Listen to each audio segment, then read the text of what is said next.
अस्सलामुअलैकुम जनाब सफ़ीरुल्लाह खान। मौजूद आपने देख लिया जो लिखा हुआ आ रहा है तालीम बालगा और जमहूरियत। तालीम बालगा बुनियादी तौर पे एक ड्रामा है, उसकी बात हो रही है जो कि ख्वाजा मोइनुद्दीन ने लिखा था। ख्वाजा मोइनुद्दीन एक बहुत बड़ा नाम है ड्रामे की दुनिया का। इस ड्रामे को भी क्लासिक समझा जाता है और उन्होंने इसके अलावा भी कई ड्रामे लिखे और उन ड्रामों को भी बहुत अहमियत दी जाती है, बहुत रिस्पेक्ट दी जाती है। लेकिन इस ड्रामे के साथ ख़ास तौर पे यानी तालीम बालगा के साथ मुझे एक मसला है और वो ये है कि इसमें जिस तरह जमहूरियत को पोर्ट्रे किया गया है और ये एक क्लिप जो जमहूरियत के बारे में है ये बहुत ज़्यादा सोशल मीडिया पे शेयर किया जाता है और जब भी मैं इसे देखता हूँ तो मुझे बहुत तकलीफ़ होती है। तकलीफ़ इसलिए होती है कि इसमें जमहूरियत के हवाले से मिसलीड किया जा रहा है, गुमराह किया जा रहा है आम आदमी को। और जब मैं ये देखता हूँ कि ये क्लिप कितना ज़्यादा शेयर होता है और कितने लोग इसको देख रहे हैं तो उससे मुझे ये फ़िक्र होती है कि जमहूरियत के बारे में ये गुमराहकुन तसव्वुर फैलता जा रहा है। इसको रोकने की और इसको दुरुस्त करने की ज़रूरत है। क्लिप आपने ज़्यादा इम्कान यही है कि देखा हुआ होगा, लेकिन वो क्लिप हम यहाँ आपको एक दफ़ा दिखा रहे हैं ताकि वो लोग जिन्होंने नहीं देखा हुआ वो भी देख लें। और इस क्लिप पर उसके बाद मैं बात करता हूँ कि मुझे इस पर क्या एतराज़ है, जमहूरियत के हवाले से क्या चीज़ है जो गुमराहकुन है। तो आइए क्लिप देखते हैं। अच्छा बता, जमहूरियत किसे कहते हैं? अरे अजी वही जहाँ सारे स्काउट के लड़के जमा होते हैं। स्काउट के लड़के अरे कम बखत वो जमहूरी है। अरे तुम लोग जमहूरियत का मतलब नहीं जानते? नहीं मौलवी साहब, नहीं मौलवी साहब। अरे इतने मिलके बैठे हो जब भी नहीं जानते? नहीं मौलवी साहब। अच्छा, अरे बाबा जमहूरियत का मतलब है जिसकी तादाद ज्यादा उसकी हुकूमत, जो ज्यादा वोट खरीद सके वो वजीर। नहीं समझे? नहीं मौलवी साहब नहीं। अच्छा सुनो, मेरे एक सवाल का जवाब दो, खुद ब खुद समझ में आ जाएगा। जी मौलवी साहब। हुमायूं का बेटा कौन था? अकबर।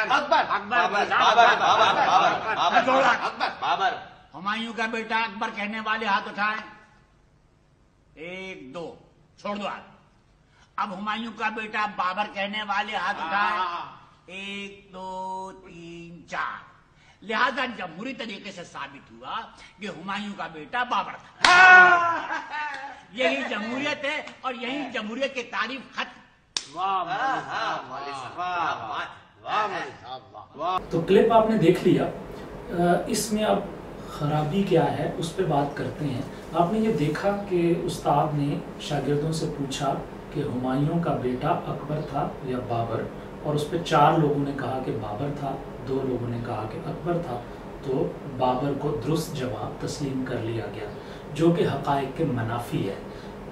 बाबर हुमायूं का बेटा नहीं था, अकबर हुमायूं का बेटा था।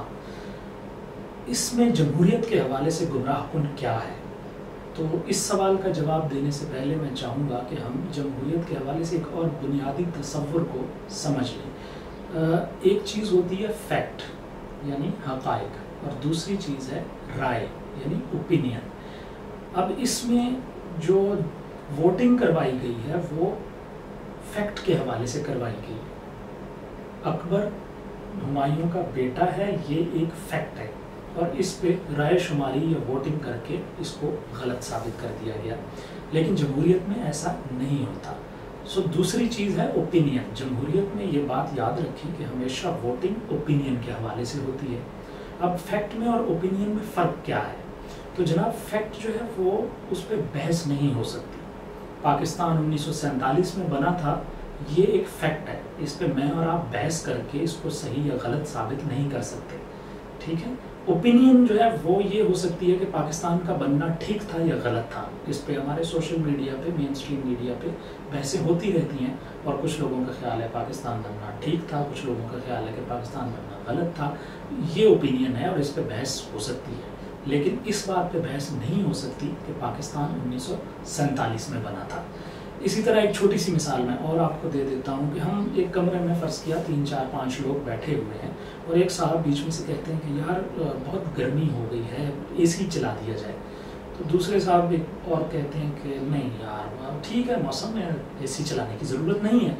एक और तीसरे साहब जो हैं वो कहते कि नहीं नहीं यार मुझे तो ठंड लग रही है और तुम लोग एसी चलाने की बात कर रहे हो, ये नहीं नहीं एसी बिल्कुल नहीं चलाना। तो इस तरह वो 5-6 लोग जो कमरे में बैठे हैं उनके दरमियान बहस छिड़ जाती है कि गर्मी है या सर्दी है या मुनासिब है मौसम, क्या चल रहा है। अब ये बहस हो सकती है, लेकिन इसी कमरे में अगर हम टेम्परेचर चेक करें तो हम फर्ज कर लेते हैं कि टेम्परेचर चेक किया गया और वो 32 डिग्री सेंटीग्रेड निकला।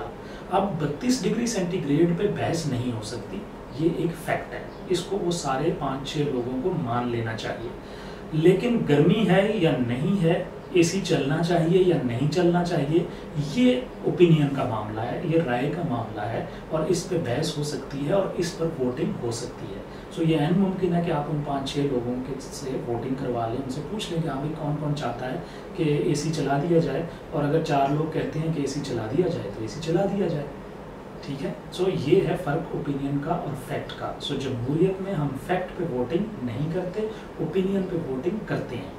एक सवाल आपके जहन में शायद ये आ रहा हो कि ओपिनियन में फ़र्क क्यों होता है, अगर फैक्ट यानी मसलन टेम्परेचर 32 डिग्री है तो 4-5 लोग इस पे इख्तिलाफ क्यों कर रहे हैं कि गर्मी है या नहीं है, एसी चलना चाहिए या नहीं चलना चाहिए। तो इसकी वजह यह है कि हम सब के मुख्तलिफ, हम अपनी अपनी ज़िंदगियों में हमने मुख्तलिफ तजर्बात किए हैं, हमारे मुशाहिदात मुख्तलिफ हैं, हमने देखा और मुताला हमारा जो है वो बड़ा मुख्तलिफ है। सो इस वजह से हमारी ओपिनियन एक ही चीज़ के बारे में मुख्तलिफ हो सकती है। मसलन अगर इसी कमरे की जो हमने मिसाल ली और 3 लोग जो वहाँ बैठे बहस कर रहे हैं कि गर्मी है या नहीं है, इनमें से अगर हम देखें तो एक शख्स हो सकता है जिसका ताल्लुक थरपारकर से हो, एक और शख्स का ताल्लुक हो सकता है स्कर्दू से हो। अब थरपारकर वाले को 32 डिग्री पे लगेगा कि बिल्कुल ठीक, अच्छा मौसम है, क्या बात है, लेकिन स्कर्दू वाले को लगेगा कि 32 डिग्री, उफ यार इतनी गर्मी है, ठीक है। तो ये हमारा अपना जो पस मंज़र है, जो बैकग्राउंड है, हमने कैसी ज़िंदगी गुजारी है, क्या देखा है, क्या सुना है, क्या पढ़ा है, उसकी वजह से हमारी राय मुख्तलिफ हो सकती है। और चूँकि राय हर किसी की मुख्तलिफ हो सकती है, इसलिए उस पर वोटिंग कराने की ज़रूरत पड़ सकती है, लेकिन फैक्ट पर वोटिंग कराने की ज़रूरत नहीं पड़ सकती। मैं आपको एक छोटा सा मज़े का वाक़या सुनाता हूँ और उसके साथ ये वीडियो ख़त्म करते हैं। मैं एक इदारे के लिए काम करता था और हमने थरपारकर के एक गाँव में कोई 20-25 घरों को सोलर पैनल दिए और उसके साथ साथ उनको पंखे दिए और बिजली वगैरह का पूरा सिस्टम उनके घरों में लगवा के दिया। तो उसके बाद मेरे कोलीग को मैंने कहा कि यार आप ज़रा जाओ उस गांव में और जाके देखो कि ये सारा सिस्टम वाकई वहाँ लग गया है और लोग उससे कोई फ़ायदा उठा रहे हैं कि नहीं उठा रहे हैं, लोगों का क्या फीडबैक है। तो मेरे वो कोलीग यहाँ इस्लामाबाद से थरपारकर गए उस गाँव में, तो वो कहते हैं कि उस वक्त वहाँ पर टेम्परेचर 42 डिग्री सेंटीग्रेड था। वो उनकी बैठक में बैठे घर में और उन्होंने देखा कि पंखा भी लगा हुआ है, बिजली की तारें वारें और सारा सिस्टम बटन सब लगे हुए हैं, लेकिन पंखा चलाया हुआ नहीं है उन्होंने, 42 डिग्री सेंटीग्रेड है, पसीने छूट रहे हैं। तो वो कहते हैं कि मैंने अपने मेज़बान से कहा कि ये पंखा चलता नहीं है क्या? तो उन्होंने कहा नहीं सही, पंखा चलता है, जब गर्मी होगी तो चलाएँगे ना। थरपारकर के बंदे को 42 डिग्री सेंटीग्रेड में पंखा चलाने की ज़रूरत महसूस नहीं हो रही थी, लेकिन इस्लामाबाद से गया हुआ शख्स वहाँ पसीने से भीग रहा था। बस मुझे इतना ही कहना था। बहुत शुक्रिया।